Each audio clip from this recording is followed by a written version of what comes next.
perkenalan seperti tadi yang dilakukan Pak Muid itu adalah salah satu contoh sederhana public speaking, ya Pak Nggih. Jadi public speaking seperti Pak Alim tadi menyederhanakan arti dari literasi. Jadi literasi nggak diartikan yang muluk-muluk, ya Pak. Pun saya mengartikan public speaking ini bukan sesuatu yang terlalu luas, yang terlalu muluk-muluk, tapi intinya kalau public speaking itu adalah ngomong di depan orang banyak. Jadi itu bisa berupa perkenalan, bisa berupa presentasi, bisa berupa memberikan materi, apapun. Yang penting ketika kita berbicara di depan orang lain, itu artinya adalah public speaking. Mungkin seperti itu. Ini saya lanjutkan. Arti tadi sudah. Nah, waktu saya pertama ditunjuk, boleh cerita tentang saya ditodong sebagai pengisi sharing tentang public speaking. Rasanya luar biasa sekali ketika ada materi public speaking dipilih sebagai materi esensial dalam TOT kali ini, Pak. Karena public speaking itu nantinya untuk siapa? Ya kita semua. Kita semua wajib untuk punya keahlian atau skill dalam public speaking, siapapun. Mau ngelamar saja Mas Alif, kalau nggak punya public speaking ditolak. Iya, jadi harus jelas, harus runtut. Kalau enak didengar, ngelamar model apa jelas ACC ya. Nah, gitu. Jadi siapa? Ya semuanya kita. Entah itu kalau mau lebih luas, pebisnis, ya Pak Alim, kalau mau mempresentasikan produknya, dia juga harus mampu untuk public speaking. Guru mau mentransfer ilmu, dia juga harus public speaking. Bayangkan kita punya guru di kelas yang ngajarnya nulis, nerangkan ya mocok, kemudian ngasih tugas, selesai keluar kelas, apa jadinya? Nah gitu ya. Jadi kita semuanya butuh untuk public speaking, bukan hanya politisi, bukan hanya pejabat dan lain sebagainya, gitu ya. Lanjut kemudian tentang manfaat dari public speaking sendiri. Ada yang memberikan informasi seperti guru mengajar itu tadi, seperti dokter menceritakan penyakit, itu kan juga memberikan informasi. Selain itu mempengaruhi, mendidik dan juga menghibur. Kalau menghibur ya sekedar apa ya, stand up comedy. Nah, stand up comedy itu kan juga public speaking. Dia butuh bahan, tapi butuh sesuatu yang bawaannya lucu. Kalau nggak lucu, ya garing. Kalau nggak bisa menguasai public speaking-nya, seperti itu. Kemudian lanjut, yang kita kenal ada beberapa metode public speaking. Ini terlalu formal banget kalau saya jabarkan, cuma karena ini biar kita tahu saja. Jadi kalau kita berpublic speaking itu dikelompokkan dalam 4 metode. Ada yang pertama sifatnya spontanitas. Misal kita di desa gitu ada jamiah Yasin Tahlil gitu Pak, ada tiba dan sebagainya. Kemudian karena kita dianggap oleh teman-teman kita mampu, akhirnya kita ditodong. Wes sing jadi pembawa acara Pak Alim misalnya. Nah ini kan spontanitas. Pak Alim belum tahu sebelumnya kalau dia akan menjadi pembawa acara. Nah kalau sudah kondisi begini berarti mau nggak mau kita harus siap, kan begitu. Kemudian ada yang kedua manuskrip, itu membaca naskah yang sudah ada, sudah dipersiapkan. Ini biasanya untuk semacam kayak pidato begitu ya. Ada peringatan 17 Agustus, itu kan kepala sekolah, kepala madrasah itu kan membacakan pidato yang sebenarnya dari presiden atau dari menteri, seperti itu ya. Kemudian ada memo writer itu menghafalkan naskah. Ini biasanya seperti lomba gitu ya, lomba pidato itu kan biasanya dibuatkan naskah terlebih dahulu, kemudian dia menghafalkan. Yang terakhir ada extemporer, itu adalah membawa naskah, membawa catatan, tapi hanya yang berupa outline, yang penting-penting saja. Misal susunan acaranya apa, tamu yang datang siapa, gitu saja, tanpa harus dijelaskan dengan sangat rinci. Nah, dari 4 metode ini, setiap orang punya perbedaan sendiri-sendiri. Saya ini cocoknya pakai metode yang mana, saya lebih nyaman yang mana, gitu. Jadi yang tahu adalah kita sendiri, gitu.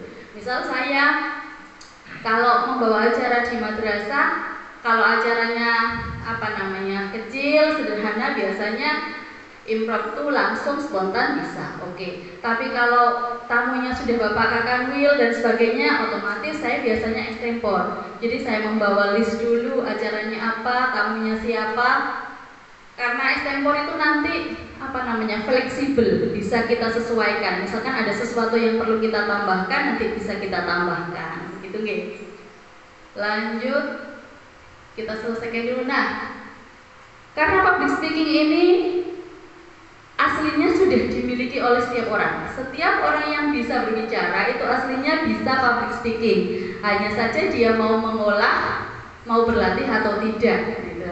Dan ada beberapa masalah yang muncul. Biasanya sampai kalau tiba-tiba disuruh ngomong, apa kira-kira yang dirasakan? Nervous, aduh panas, grogi, ya kan? Marah-marah ditunjuk, tiba-tiba suruh presentasi di kelas. Apa rasanya? Banyak sekali, ada yang mules-mules sampai ya. Kalau orang grogi itu kan macam-macam, ada yang keluar keringat dingin, ada yang grogi sampai kutu pipis ya. Nah, ini saya rangkum juga beberapa kondisi kendala yang sering dialami ketika kita harus melaksanakan public speaking. Nah, ada yang termasuk salah menyebut kata belibet ya, apa mas? Kalau gitulah, pokoknya kalau ngomong, nah sampai seperti itu juga masuk dalam beberapa masalah yang sering kita temui dalam public speaking. Termasuk yang paling kunci adalah malu itu tadi, karena malu itu berasal dari diri sendiri.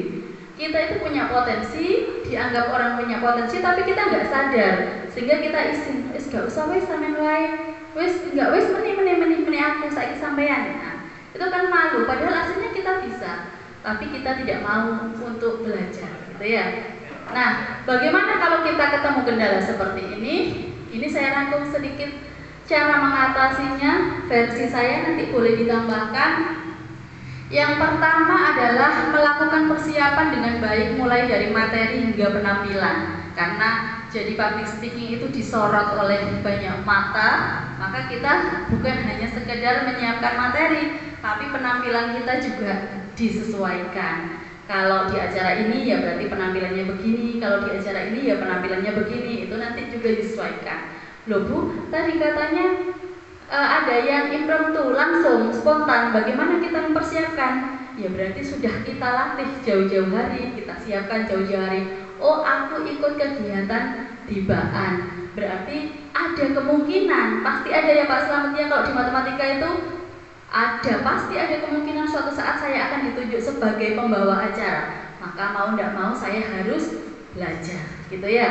Nah, itu namanya persiapan. Kemudian yang berikutnya, menganggap demam panggung sebagai sebuah kewajaran.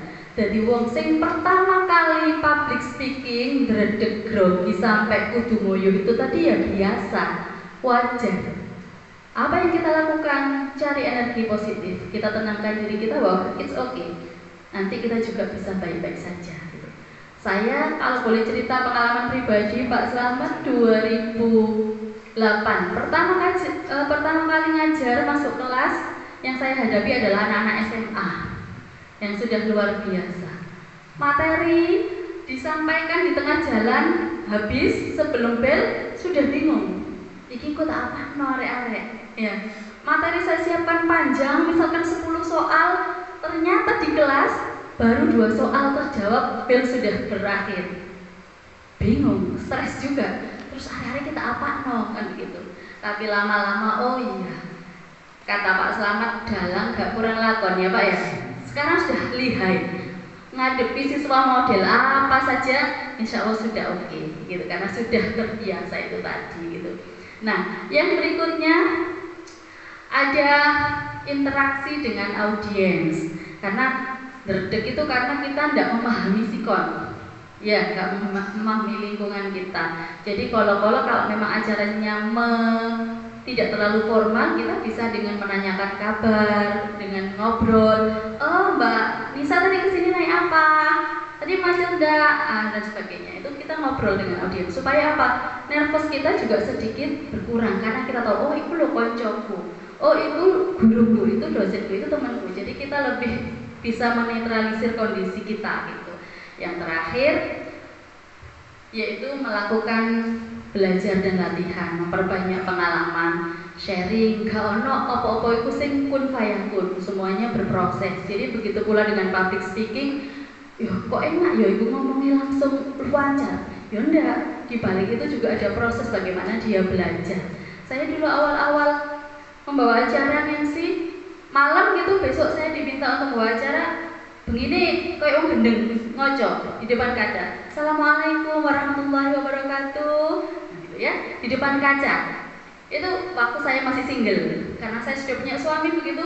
Mas, aku sesuk teh pembawa acara Pak Kakanwil. Aku tak ngomong yo, nggak sama nilai, kurang apa? Assalamualaikum yang kurang greget, ini kurang apa? Nanti bagian suami saya yang komen sebelum saya besoknya tampil gitu.